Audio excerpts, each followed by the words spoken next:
exec, el Velez, el fenómeno que todos quieren ser, el chamaquito que no pueden entender. How we doing, guys? And welcome to the Exec Talk podcast. I'm your host, Velez. What's up? So I know I have been away. Like I said, every time I'm away is because of work. I get here, take 2 buses and a train to get home.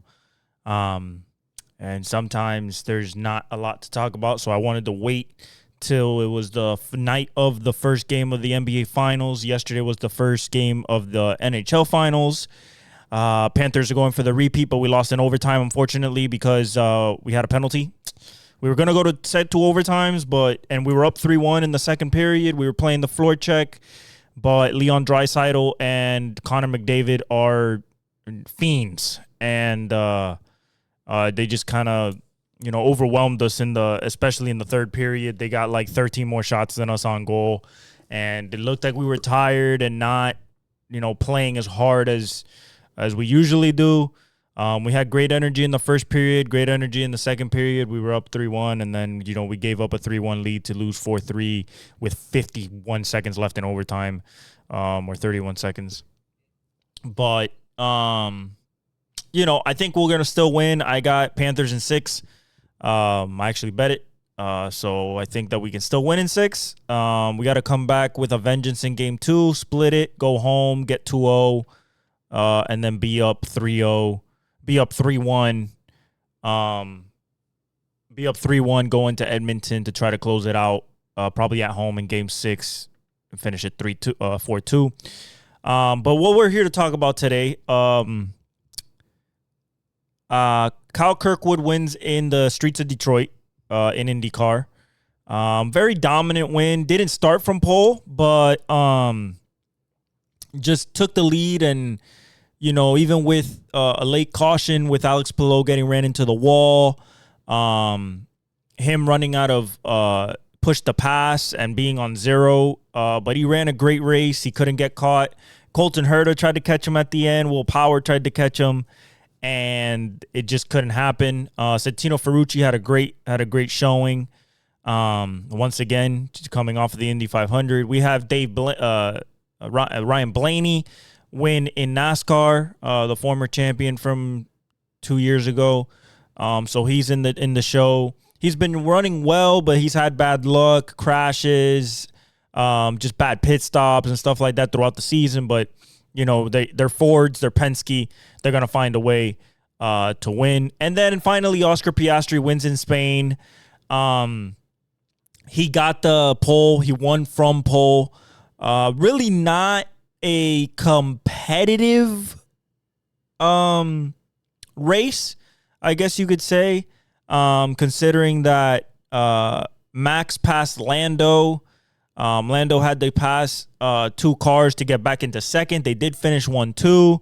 Lewis finished 6th with Hülkenberg in front of him, a Sauber. When's the last time you heard that? Probably, I don't know, more than 15 years ago. I just think that Ferrari has not focused on Lewis this year. Even when they talk to him on the radio, it's not something that is very promising. The respect that they don't give the 7-time world champ and the guy that's considered GOAT of the sport. They challenge his thinking, his racecraft, his decisions. I don't understand it, bro. You have the GOAT of the sport on your team. The guy has 7 chips on him, has the most wins, most podiums, most poles, and you don't want to take his advice. I don't get it. I guess that they really like Charles Leclerc. Do I think that the championship is over? No, I don't think so, although I do. Piastri is my pick. I think Max is really good as a driver. I don't think he has the car necessarily this year. The next Grand Prix is the Canadian Grand Prix, really exciting Grand Prix. Love that final corner. Love that straight that leads into the final corner. It's a great track. Hopefully it doesn't rain. If it's dry, it's really racy. If it rains, it'll be unpredictable. It's a track that Lewis can win if he has any semblance of a car. But we're probably looking at McLaren once again, probably dominating. If not, somehow Mercedes works its way up there. Max does a great strategy and wins. But it's probably going to be Oscar versus Lando again. But shout out to Piastri. Really seems like he is settling into his own as a Formula One race winner, top driver of the team. I think that he's taken that number one spot away from Lando, although Lando is still the one that brings in the most money and probably has the most fanfare. I think that Oscar's just the better driver. He's the calmer driver. He is really sharp. He doesn't give anybody an inch. He does race very clean, but at the same time, he is aggressive, which I like. And I think that overall, I think that it's his championship to lose at this point, even though Lando's close to him. All right, let's talk about the finals. First of all, let's talk about game 5 of the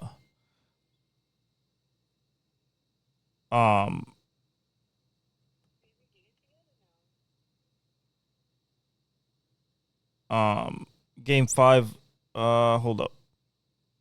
Let me look at my notes real quick because I going blank right now. If it was game 5 or 6. I believe it was 6 though. Let's see here.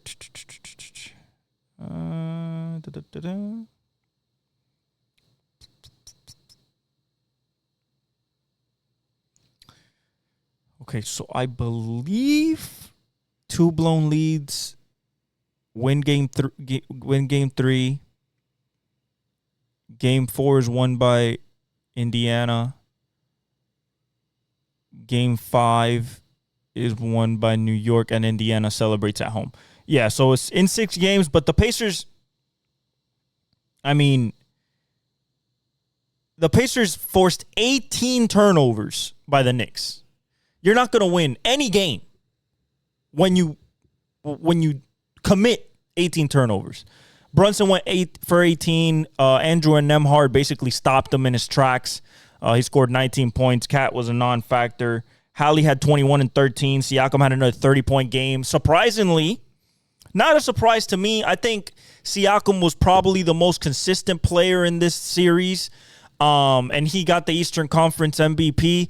The last 2 years with the Eastern Conference MVP has been weird, right? You thought Tatum was going to win it last year. Jaylen Brown took it. And now this year, Pascal Siakam takes it.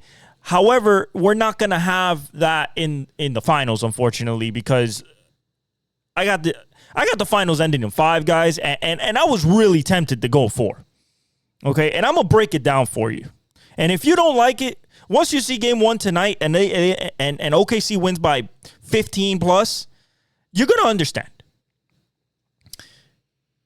The Indiana Pacers are nowhere near the physicality of team of the Nuggets or the Timberwolves.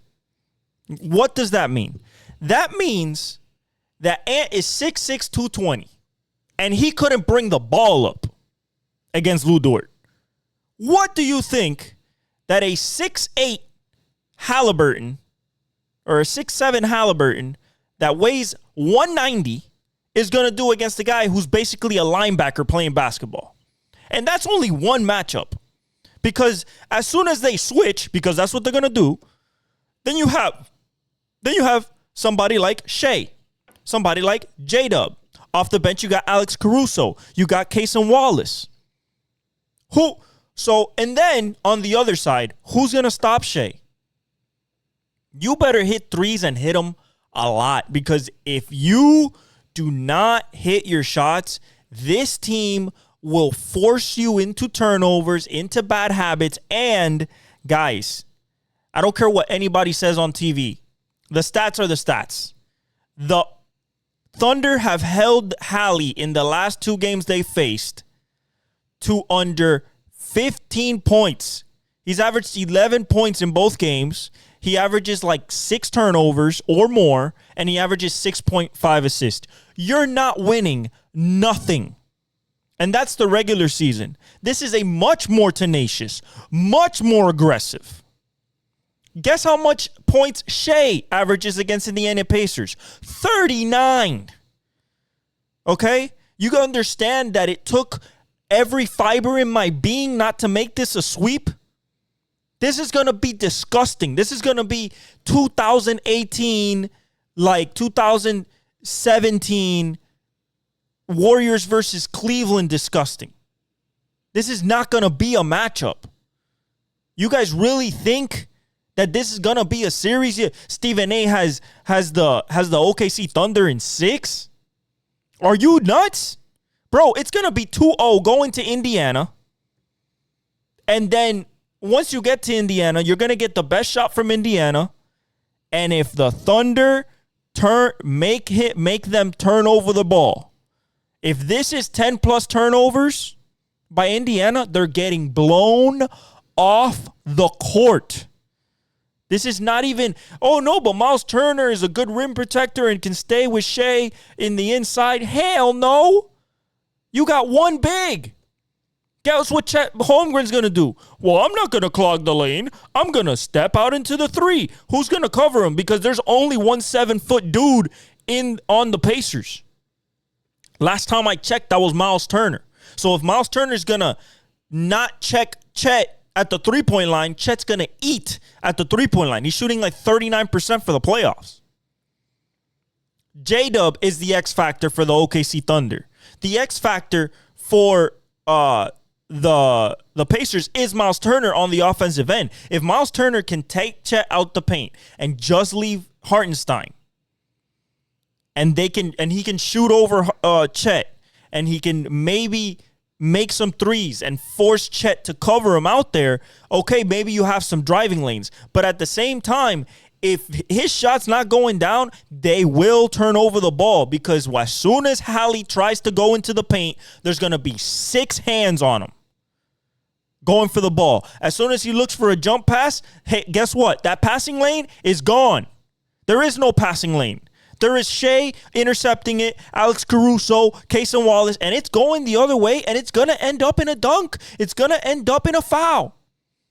It's not going to end up in a 3. It's not going to end up into a kick-out pass. It's going to end up into I'm going to the rim, and I'm either going to get fouled and one, or I'm just laying it up or dunking it on the alley-oop.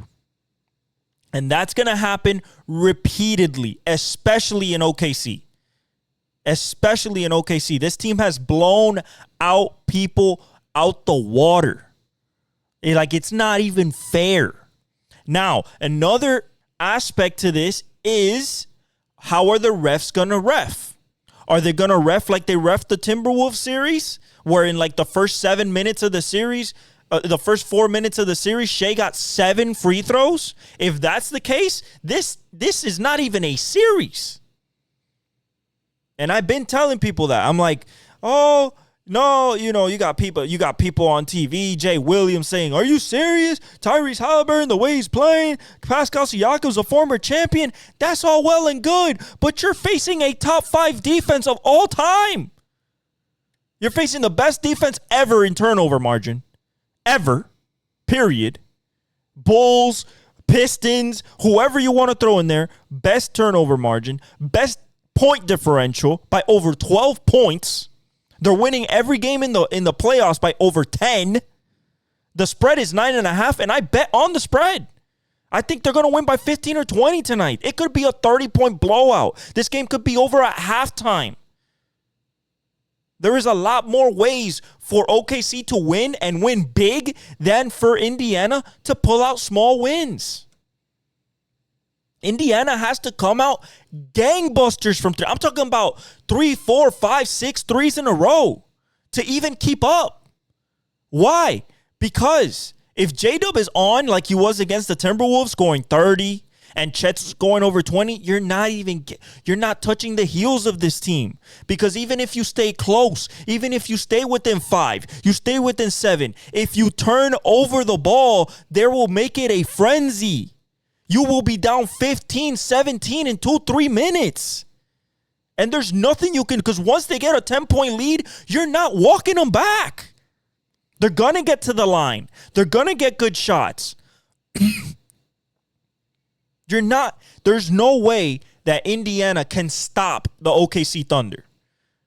But there is ways that the Thunder can stop Haliburton. And if you stop Haliburton, that whole offense falls apart. The number one advantage that Indiana had over this whole Eastern Conference playoffs was their pace. Guess what? The Thunder want to run that fast. Oh no, after a make, we're running back. Guess what? Their defense already set up. And if they hold you to one shot, you're done for. Because I think that the rebounding edge is gonna go to OKC. They're gonna offensive rebound. Guys like Caruso, guys like Hartenstein tipping, Chet, Shea, J-Dub, Isaiah Joe. You want to go in for a 3-for-3 contest? Okay, I'll put Isaiah Joe, Kenrich Williams, Chet, Shea, J-Dub, Cason Wallace. We can go 3-for-3. We can go. You want to go small? We can go small. I'll stop every single one. We'll stop everybody. You know why? Because if you go small, that means you can't rebound. I can still play Chet. Chet still has the foot speed to play with the small lineup. So I still got a 7-footer at the rim while you're playing with no center. That means I hold you to one shot and I'm getting the rebound. I'm telling you guys, the ratings for this finals will be awful. Yes, just like the Nuggets Heat finals, just like the finals last year. The only reason the finals last year had a little bit of ratings was Luka and Boston. That's it. This one has neither. It has no major superstar. Why do I say major superstar? Because there's no LeBron, there's no Curry, there's no Ant Edwards, there's no Jokic, there's no Giannis, there's no KD. You got Shai Gilgeous-Alexander, MVP, scoring champ, can't be stopped and everything, but he has the moniker of a foul grifter, and foul grifters don't get public support. If you're known as a guy who hunts for fouls and has the whistle on your side, fans don't gravitate to you. Look what happened to James Harden. Look what happened to Embiid. Look what happened to Trae Young. Meanwhile, you have guys like Steph who get fouled every single play, don't get called, and are beloved because their talent really shows. Now, I love Shai. Okay, I love the way he plays when it comes to scoring. The flopping, hell no. Hell no. Leave that shit at home. You don't need the flop. You can score 30 out of bed. You don't need the flop. Ain't no need. Score. Dominate. That's all you got to do. Like Kobe, like Jordan, like Wade. That's what you got to do. As for the other side, Hallie, listen, bro. Read the Bible. You know what I'm saying? Wear your best clothes. Lucky charm. Kiss your wife. Whatever you need to do. Tell your dad you love him. You know what I'm saying? Pray. Because my boy, as soon as that tip is started, you're going to be in. And I'm saying 5. And it might be 5 games of absolute lockdown. You're not going to be able to move a foot. You're not going to be able to dribble the ball. You're going to have to pass the ball out of the backcourt.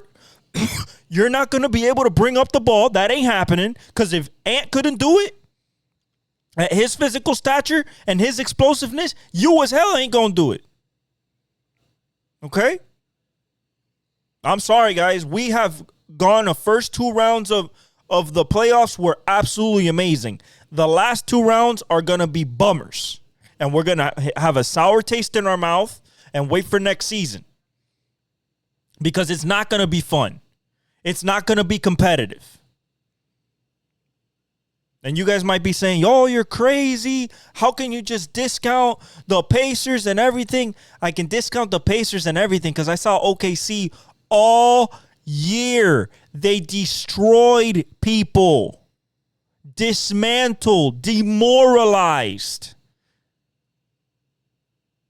You know what that is? These people make you turn over the ball 2, 3, 4 times in a row and you cannot recover. There is no, I'm going to keep my head in the game. Nah, because once they get into your head, You're thinking more people are on you than what you are. That's why Anthony Edwards thought that there were 15 guys on him. That's why people think that there's 10 guys on the court when it's only 5. Once you feel that pressure, it's over. They're mentally in your head. You're going to be making mistakes because you're going to be pressing, thinking that there's more pressure on you than there actually is.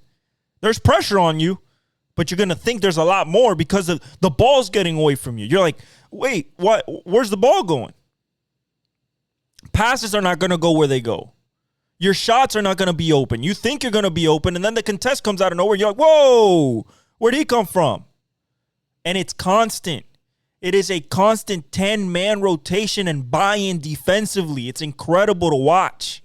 And it's demoralizing for other fans. When I watched the Minnesota Timberwolves face them, it was destruction in such a form where I was like, this is not even fun to watch when you're the fan of another team. You just got to admire the defensive tenacity that OKC has. How do I think Pacers can get a game? Maybe 2. Shooting the absolute piss out of the ball. And I'm talking about consistently. Every quarter, not letting up, shooting threes, hitting threes, shooting threes, hitting threes, winning the free throw margin, winning the rebound margin, winning the turnover battle.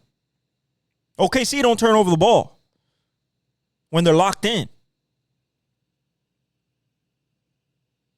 I don't see a path for the Pacers to win. I do not. I wish this was going to be a competitive series. I think the Knicks would have been a more competitive series. I feel like the Thunder, if they would have faced the Golden State Warriors with Curry, would have been a better series. But this is what we got. Indiana, OKC, and sadly, this shit's ending in 5, and it's not going to be hee, ha, ha. It's going to be like, oh, shit. They got mollywopped. This wasn't even, it wasn't, as soon as tip started, it wasn't competitive. The closest these games are going to be is maybe the first half, maybe the first quarter, maybe the first 5 minutes. And we're going to see tonight. This first game's going to tell us a lot. If this game ends 15-plus margin of victory by OKC, we are in trouble for fans, okay? It's going to be a quick 4-0, 5-0, get out of town. Thanks for coming. Thanks for playing. Thank you very much. We'll see you next year.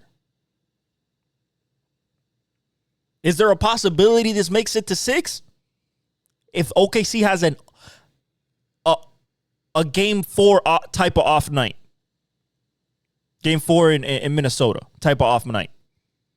Or game 3 type of off night. That's what you're hoping for. You know? Other than that, absolutely not. Absolutely not. Like, you can look at it any other way you want. There is no way that Pacers can stop Shea, and there is 1,000 ways that OKC Thunder can stop Haliburton. And when it comes to the finals, it's all about superstars, and I know Shea's going to show up. He averaged 39 in the regular season. He has at least averaging 30.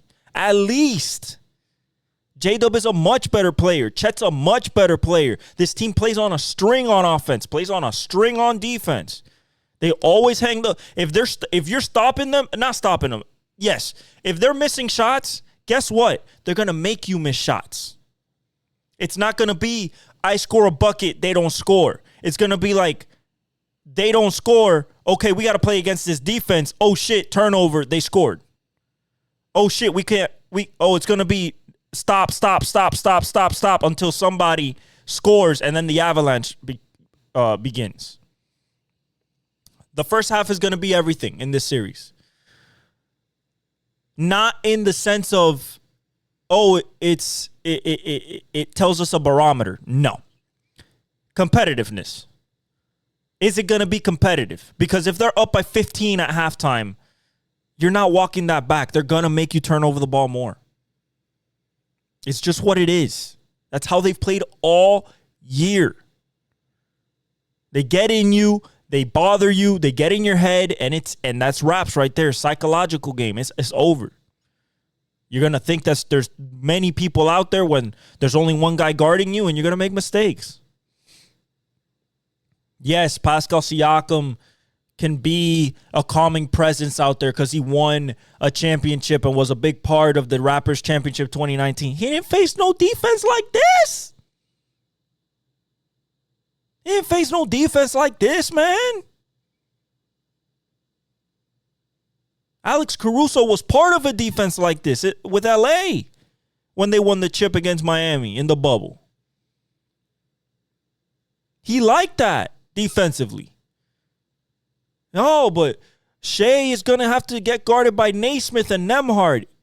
Barbecue chicken. That's what that is. You know why? Because as soon as they get 2 fouls in the first half, they're sitting. And there's nobody else who could stop Shea, who even has a remote chance of stopping Shea. And if J-Dub got it going, it's over. If J-Dub averages 25 in this series, this shit's not even close. If Chet is over 15, they go to sleep. It's not close. Enjoy the hockey. Watch some baseball. Play some PlayStation. Watch some anime. Catch up on your favorite shows. It's not going to last long. And as a basketball fan, do I enjoy it? No. But do I have to respect it? Yeah, they've been doing it all year. Was there better series that we could have seen? Yeah. Were the Pacers picked? No. Would they have beat Boston? Yup. Would they have beat Knicks? Yup. Is there anybody in the East they wouldn't have beat? Absolutely not. The Thunder, if they got to the finals, were the team that was going to win. It was just a matter if they got there. And they didn't have to face Curry. They went 7 with Jokic, and that was it. After that, once Curry got hurt and lost against Minnesota, their problems were over. They had no worries. And that's how it's going to be. Shea's going to be your finals MVP. He's going to be compared. He's going to be starting to get compared to maybe he's the best player in the world. He's going to start getting compared to Kobe and Jordan because of the style he plays, how he scores, the efficiency. That's all well and good. But can you do it next year? Because nobody has repeated since the Warriors in 2017, 2018. So if you can't do it next year and you got Dallas full strength, a revamped Warrior squad, which whatever they're gonna do. You have the Spurs with Wemby and another year with Chris Paul and De'Aaron Fox. Jokic revamped. Giannis possibly coming to the West to Houston or something like that. KD going to Timberwolves possibly. It's gonna be tougher. But right now, they're dominant, man. And there is no chance in hell that the Pacers will win this series. And I don't even think it goes 6. This shit is done in 5, and it's going to be ugly. Okay? Ugly. Not ugly. Ugly. Okay? Awful. But it's what we got. Shout out to Mark Dagnall. Shout out to Sam Presti. Shout out to Shea. Shout out to Chet. Shout out to J-Dub. Shout out to the whole team because, man, they've played like it since game 1 of the season, and when they get it, they deserve it. Plain and simple. As for the Knicks, I think that they need to make a big splash. I don't think that they'll get Giannis unless Giannis wants to go over there. I think they have to trade Cat. I think they need another big time scorer. Maybe try to get KD, but I think KD wants to go to Ant with the Timberwolves from what the Leaves are saying. But other than that, guys, we have reached the finals, and unfortunately, final destination has arrived, and it's the OKC Thunder. It is inevitable, unfortunately. I love you guys. Like, comment, subscribe, hit the notification bell if you're new. Follow me on all my socials. I love you guys. God bless you, and I leave you all with the outro.